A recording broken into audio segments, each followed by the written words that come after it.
तो देखते हैं सवाल नंबर कौन सा है। पहला सवाल है एक्सरसाइज 2.2 का 4 नंबर का पहला सवाल। पी एक्स बराबर एक्स प्लस 5 दिया है, इसका हमको शून्यक ज्ञात करना है। शून्यक मतलब जो एक्स का वो मान ज्ञात करना है जिसको इसमें रखने पर ये जीरो बन जाए। ठीक है, तो इसके लिए हमको सबसे पहले क्या करना होता है, सबसे पहले हमको करना होता है एक्स का वैल्यू पता करना होता है। तो एक्स का इसमें क्या वैल्यू रखें जो ये जीरो बन जाए। तो एक्स का वैल्यू उसके लिए पता करना होगा पहले हमको। तो एक्स प्लस फाइव लिखते हैं, एक्स प्लस फाइव है, इसको हम जीरो मान लेते हैं। ठीक है, इसको हम क्या मान लेते हैं, जीरो मान लेते हैं। तो X plus five equal to zero. अब फाइव को इस साइड भेजेंगे तो प्लस फाइव है तो इधर माइनस फाइव हो जाएगा। तो एक्स बराबर माइनस फाइव हो जाएगा। ये हमारा क्या बन गया, शून्य का, ये हमारा शून्य है। एक बार इसको हम प्रूव कर लेते हैं कि हाँ शून्य जो निकला हमारा सही निकला या नहीं निकला है। ये जो एक्स बराबर माइनस फाइव है इसमें रखने पर ये जीरो इसका वैल्यू आता है या नहीं आता है। ठीक है, तो इसको सॉल्व कर लें। पी एक्स बराबर एक्स प्लस फाइव है, एक्स का मान हम माइनस पाँच रखें, प्लस पाँच, जीरो आ गया, मतलब है शून्य। ठीक है, उसी टाइप से दूसरा सवाल देखते हैं।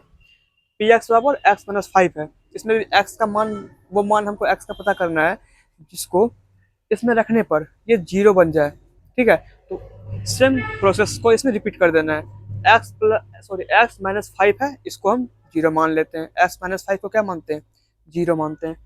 X minus five equal to zero माने, यहाँ पे एक्स का मान हमारा निकल गया, माइनस फाइव इधर जाएगा प्लस फाइव, एक्स का मान निकल गया हमारा। ठीक है, अब एक बार फिर इसको सॉल्व कर लेते हैं।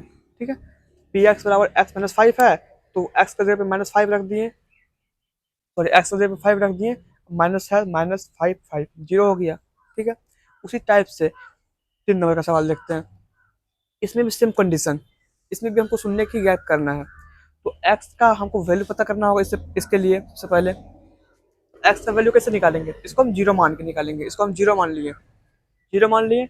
अब प्लस पाँच है, इधर आएगा तो माइनस पाँच हो जाएगा। फिर एक्स का मान माइनस पाँच बटे दो हो जाएगा, यहाँ दो गुना में था, नीचे में डिवाइड हो जाएगा, तो यहाँ एक्स का मान माइनस पाँच बटे टू आ जाएगा।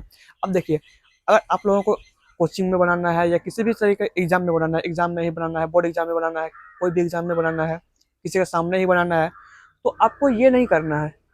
ये हम आपको समझाने के लिए बस कर रहे हैं, आपको समझ में आए जो हमारा वैल्यू निकला है वो सही है या गलत है।